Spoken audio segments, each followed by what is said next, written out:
எல்லாருக்குமே வணக்கங்க. இன்னைக்கு நம்ம என்ன பார்க்க போறோம்னா, ஆப்கானிஸ்தானின் பாக்ரம் விமானப்படை தளத்தை அமெரிக்காவிடம் ஒப்படைக்க மறுத்தால் கடும் தாக்குதலை சந்திக்க நேரிடும் ட்ரம்ப் பகிரங்க மிரட்டல். அமெரிக்காவை எதிர்கொள்ள ஆப்கானிஸ்தானின் தலிபான் அரசுக்கு மேன்பேட் ஆயுதங்களை தர ரஷ்ய அதிபர் புதின் உத்தரவு. நம்ம சேனலை சப்ஸ்கிரைப் பண்ணிக்கோங்க. இப்போ வாங்க ஃப்ரெண்ட்ஸ், வீடியோக்குள்ள போகலாம். ஃப்ரெண்ட்ஸ், ஆசிய கண்டத்தில் அமெரிக்காவோட ராணுவ நகர்வுங்க நாளுக்கு நாள் ரொம்ப அதிகமாயிட்டு இருக்குதுங்க. அமெரிக்கா எப்படியாவது ஆசிய கண்டத்தில் தன்னோட ஆதிக்கத்தையும் செல்வாக்கையும் பல மடங்கு அதிகமாக்கணும்னு இந்த 2026 தீவிரமா முயற்சி பண்ணிட்டு இருக்காங்க. அதோட வெளிப்பாடாதான் இப்ப மேற்காசியாவில் ஈரான் நாட்டோட போர் நடத்திக்கிட்டு இருக்க அமெரிக்க அதிபர் ட்ரம்ப் இந்த போர்ல வெற்றியை பதிவு பண்ணி அந்த வளைகுடா பிராந்தியத்தை தன்னோட கட்டுப்பாட்டிலே வச்சுக்கணும் தான் ட்ரம்ப் ஆசைப்படுறாருங்க. இப்ப வளைகுடாவில் நடந்துட்டு இருக்க ஈரான் போரை எடுத்துக்கிட்டா அமெரிக்கா என்ன சொல்றாங்கன்னா, ஈரான் அணு ஆயுதம் தயாரிக்க முயற்சி பண்றாங்க, அது அமெரிக்காவுக்கு மட்டும் ஆபத்து இல்ல, அந்த பிராந்தியத்தில் இருக்கிற நாடுகளுக்கும் ஏன் மற்ற உலக நாடுகளுக்கும் பேராபத்தை ஏற்படுத்தும். அதனாலதான் ஈரானோட அணு ஆயுத கட்டமைப்புகளை அழிக்கிறதுக்காக உலக நன்மைக்காக அமெரிக்காவே முன்னணின்னு இந்த போரை நடத்திக்கிட்டு இருக்கிறதா ட்ரம்ப் பேசிக்கிட்டு இருக்காரு.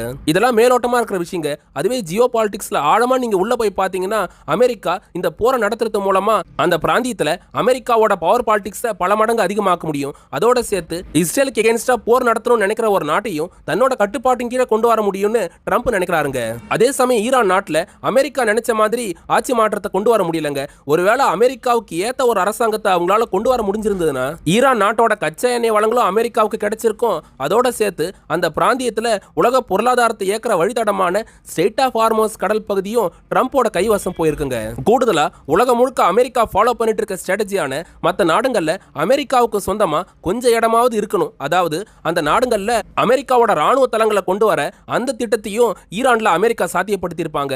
எப்பனா அயத்துல்லா அலி காமேனி அமெரிக்காவால குண்டு வீசி இல்லாமக்கப்பட்டதுக்கு அப்புறம் போர்ல அமெரிக்கா வெற்றி அடைஞ்சு அந்த நாட்டில் அமெரிக்காவுக்கு சாதகமான ஒரு அரசாங்கத்தை அமெரிக்கா கொண்டு வந்திருந்தாங்கன்னா அப்ப அது சாத்தியப்பட்டிருக்குங்க. ஃப்ரெண்ட்ஸ், 2000 ஆண்டுகள்ல அமெரிக்க அதிபராக இருந்த புஷ் ஈராக் நாடு மேல படையெடுத்து சதாம் ஹுசேனை இல்லாமாக்கிட்டு அந்த நாட்டை அமெரிக்காவோட கட்டுப்பாட்டில் கொண்டு வந்தாரு. அதுக்கப்புறம் என்ன நடந்ததுன்றது உங்களுக்குமே தெரிஞ்சிருக்குங்க. அந்த நாட்டில் அமெரிக்காவோட பேச்சு கேட்கிற மாதிரியான அரசாங்கத்தை தான் அவங்க இப்போ அங்க வச்சிருக்காங்க. கூடுதலா ஈராக் நாட்டில் வந்து அமெரிக்க படைத்தளங்களையும் உருவாக்கி அமெரிக்க ராணுவம் இப்பவும் பயன்படுத்திக்கிட்டு இருக்காங்க. இது எல்லாமே ஈராக் நாட்டில் சதாம் ஹுசேன் ஆபத்தான அணு ஆயுதங்களை உருவாக்குறாரு, அதை தடுக்கிறதுக்காக தான் நாங்கள் படையெடுக்கிறோன்னு ஜார்ஜ் புஷ் போர் தொடுத்து அந்த நாட்டை கைப்பற்றினதுக்கு அப்புறம் அங்க அமெரிக்கா எந்த விதமான ஆபத்தான ஆயுதங்களையும் கண்டுபிடிச்சதா இப்ப வரைக்கும் மற்ற நாடுகளுக்கும் ஐநா சபைக்கு அவங்க எந்த நிரூபணமான ஆதாரத்தையும் கொடுக்கலங்க.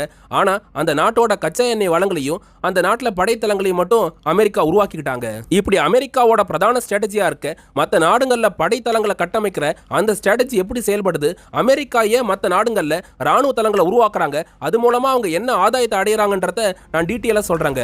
உலக வல்லரசா இருக்கிற அமெரிக்கா 2ஆம் உலக போருக்கு அப்புறம் சோவியத் ரஷ்யாவோட பனிப்போரில் ஈடுபட்டு வந்தாங்க.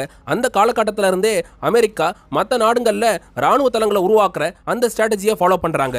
ஃப்ரெண்ட்ஸ், இப்படி பனிப்போர் காலகட்டத்தில இருந்து இப்ப வரைக்கும் கடந்த 70 வருஷத்துல அமெரிக்கா உலகம் முழுக்க 850க்கும் அதிகமான ராணுவ தளங்களை மற்ற நாடுகள்ல மட்டும் உருவாக்கி வச்சிருக்காங்க. இப்படி எக்கச்சக்கமா உருவாக்கி வச்சிருக்கிற ராணுவ தளங்களால அமெரிக்கா உலக பொருளாதாரத்தையும் கட்டுப்படுத்துறாங்க. தேவை ஏற்படும் போது தன்னோட பேச்சை கேட்காத நாடுகளை டார்கெட் பண்ணி போர் தொடுக்கிற காரியத்திலேயே அமெரிக்கா ஈடுபடுறாங்க. இதுக்கு அடுத்ததா அமெரிக்க ராணுவ தளங்கள் இல்லாத நாடுகளை குறி வச்சு அங்க அமெரிக்க படைத்தளங்களை உருவாக்குற காரியத்தில் ஈடுபட்டு வர அமெரிக்க அரசாங்கம் இப்ப இருக்கிற அமெரிக்க ராணுவ தளங்களோட எண்ணிக்கையை பல மடங்கு அதிகமாக்கி 1500க்கு கொண்டு போகணும்ன்றது அவங்களோட பிரதான திட்டமா இருக்குதுங்க. அதுக்கேற்ற மாதிரி இந்த 2026 அமெரிக்க அதிபர் ட்ரம்பால கைப்பற்றப்பட்ட வெனிசுலா நாட்டிலையும் அமெரிக்கா நேவல் பேஸையும் ஏர் பேஸை உருவாக்குறதுக்கான காரியங்கள்ல இப்ப ஈடுபட்டு வரதா குளோபல் மீடியாவா இருக்க ராய்ட்டர்ஸ் செய்தி வெளியிட்டு இருக்காங்க. இப்படியான சூழ்நிலையில அமெரிக்காவோட கண்ணை இப்ப அதிகமா உறுத்திக்கிட்டு இருக்கிறது ஆப்கானிஸ்தான்ல இருக்கிற பாக்ரம் விமானப்படை தளமா இருக்குதுங்க. 20 வருஷத்துக்கு மேல ஆப்கானிஸ்தானோட போர் நடத்தி அந்த நாட்டில் இதுக்கு மேல எதுவும் பண்ண முடியாதுன்னு தெரிஞ்சுக்கிட்ட அமெரிக்க ராணுவம் 2021 அந்த நாட்டை விட்டு மொத்தமா வெளியேறினாங்க. அந்த டைம் அமெரிக்காவோட அதிபராக இருந்தது ஜோ பைடனுங்க. அவர் என்ன முடிவு பண்ணாரு, பாக்ரம் ஏர்பேஸ் மட்டும் இல்லாம அங்க இருக்கிற அமெரிக்க ராணுவ தளங்கள் எதுவும் நம்மளுக்கு தேவையில்ல, மொத்தமா அமெரிக்க படைகளை வெளியே கொண்டு வந்துடலாம், ஆப்கானிஸ்தானே தேவையில்ல, போதுண்டா சாமின்னு ஜோ பைடன் நிர்வாகம் ஆப்கானிஸ்தான் மண்ணை விட்டு அடியோட வெளியேறினாங்க. ஜோ பைடனுக்கு அடுத்ததா 2025 அமெரிக்காவோட அதிபரான ட்ரம்ப் திரும்பவும் அமெரிக்காவோட பார்வையை ஆப்கானிஸ்தான் மேல திருப்ப ஆரம்பிச்சாரு.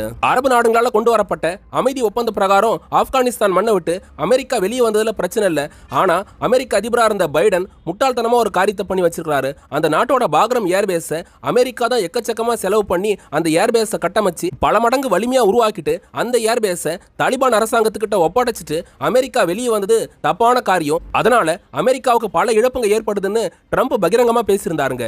இது மட்டும் இல்லாம பாக்ரம் ஏர்பேஸ் அமெரிக்காவோட கைகள் இருந்தா மட்டும்தான் பக்கத்துல இருக்கிற சீனா அவங்களோட ஷின்ஜியாங் பிராந்தியத்தில் உருவாக்கி வச்சிருக்கிற எக்கச்சக்கமான ராக்கெட் போர்ஸ் படைகளையும் அங்க அவங்க பதுக்கி வச்சிருக்கிற அணு ஆயுதங்களையும் அமெரிக்கா எப்பவும் க்ளோஸா வாட்ச் பண்ண முடியும். சீனாவோட ராணுவ வளர்ச்சியை கட்டுப்படுத்துறதுக்கும் தேவைப்பட்டா அவங்களோட அணு ஆயுத கிடங்கு மேல தாக்குதல் நடத்துறதுக்கு அமெரிக்காவுக்கு இந்த பாக்ரம் ஏர்பேஸ் தேவைப்படுது. அதனால தாலிபான் அரசாங்கம் எந்த பிரச்சனையும் பண்ணாம இந்த பாக்ரம் விமானப்படை தளத்தை அமெரிக்கா கிட்ட ஒப்படைக்கணும்னு ட்ரம்ப் மிரட்டல் விடுத்திருந்தாருங்க.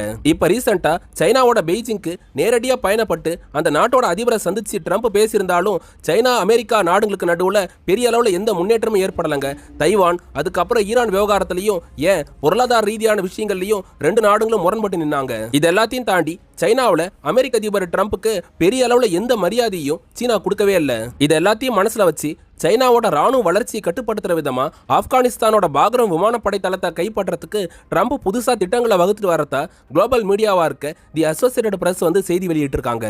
இப்ப ஜூன் மாசம் 2026 திரும்பவும் ஈரானோட போரை தொடங்கியிருக்க ட்ரம்ப் அடுத்த கட்டமா கியூபா நாடு மேல தாக்குதல் நடத்தி அந்த நாட்டை கைப்பற்றவும் முடிவு பண்ணிருக்காரு. ட்ரம்போட இந்த தாக்குதலுக்கான லிஸ்ட்ல ஆப்கானிஸ்தானும் இடம்பெற்றிருக்குதுங்க. ஏன்னா ஆப்கானிஸ்தானோட தாலிபான் அரசாங்கம் டிப்ளமேட்டிக்கா இந்த பாக்ரம் விமானப்படை தளத்தை அமெரிக்கா கிட்ட ஒப்படைக்கிறதுக்கு ஒத்துக்காத பட்சத்துல ஃப்ரெண்ட்ஸ் 2026 இறுதிக்குள்ளார ஆப்கானோட பாக்ரம் விமானப்படை தளத்தை அடையிற நோக்கத்தோட வெனிசுலாவில் நடத்தின மாதிரி மினிமமான தாக்குதல் நடத்தி ஆப்கானோட தாலிபான் அரசாங்கத்தை ட்ரம்ப் தன்னோட வழிக்கு கொண்டு வரதுக்கு இந்த மாதிரியான திட்டங்களை வகுத்துட்டு வரதா தகவல் வந்திருக்குதுங்க. அதே சமயம் பாக்ரம் ஏர்பேஸுக்காக தாக்குதல் நடத்தவும் தயங்க மாட்டேன்னு ட்ரம்ப் மிரட்டல் விடுத்திருக்க வேளையில ஆப்கானோட தாலிபான் அரசாங்கம் என்ன விஷயங்களை சொல்லியிருக்காங்கன்னா, தாலிபான் அரசாங்கத்தை முறையா அங்கீகரிக்காத அமெரிக்கா இப்போவும் ஆப்கானிஸ்தானோட நிதி சார்ந்த பல விஷயங்கள்லயும் தடைகளை விதிச்சு வச்சிருக்காங்க.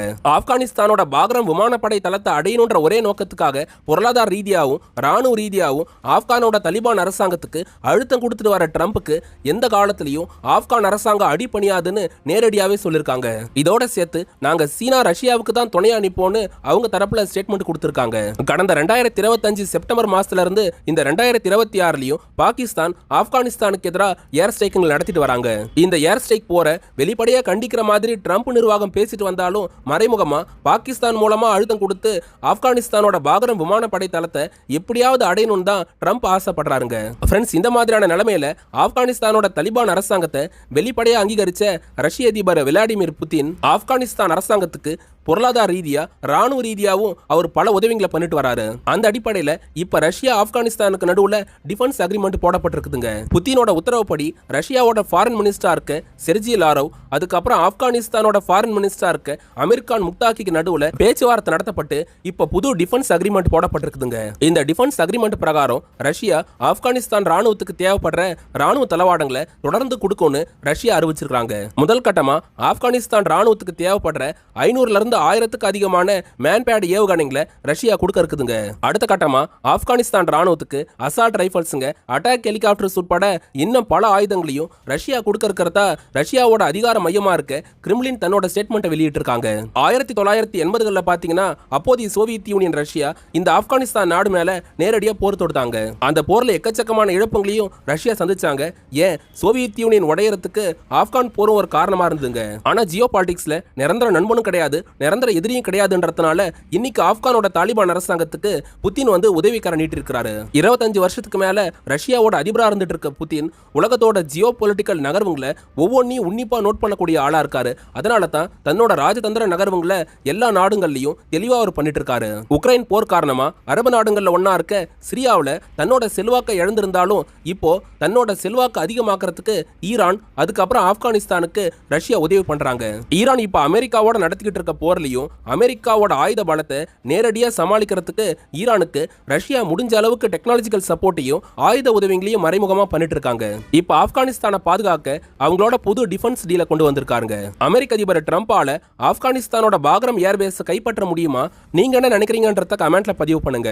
இதோட இந்த வீடியோவை முடிச்சுக்கிறேங்க. இந்த மாதிரி நிறைய ஜியோ பாலிடிக்ஸ் தகவல்களை தெரிஞ்சுக்க நம்ம சேனலை மறக்காம சப்ஸ்கிரைப் பண்ணிக்கங்க. தொடர்ந்து சப்போர்ட் பண்ணுங்க. ஃப்ரெண்ட்ஸ், யூடியூப்ல சூப்பர் தேங்க்ஸ் ஆப்ஷன் ஒரு ஆப்ஷன் இருக்குங்க. அதை பயன்படுத்தியோ இல்லனா பக்கத்துல கொடுக்கப்பட்டிருக்க QR கோடை பயன்படுத்தி உங்களால முடிஞ்ச ஹெல்ப்பை எங்களுக்கு பண்ணலாம் ஃப்ரெண்ட்ஸ். தேவையில்லாத போர்களை நடத்திக்கிட்டு இருக்க வல்லரசுங்களோட அதிபருங்க போருங்களை கைவிட்டுட்டு மக்களுக்கான அடிப்படை தேவையா இருக்க கல்வி, உணவு, மருத்துவத்துக்கு முக்கியத்துவம் கொடுக்கணுங்க. அடுத்து ஒரு டிஃபென்ஸ் ஜியோ பாலிடிக்ஸ் தகவலோட நாளைக்கு உங்களை வந்து சந்திக்கிறேன். அது வரைக்கும் உங்ககிட்ட இருந்து விடை பெறுவது ஆல் இன் தமிழ்.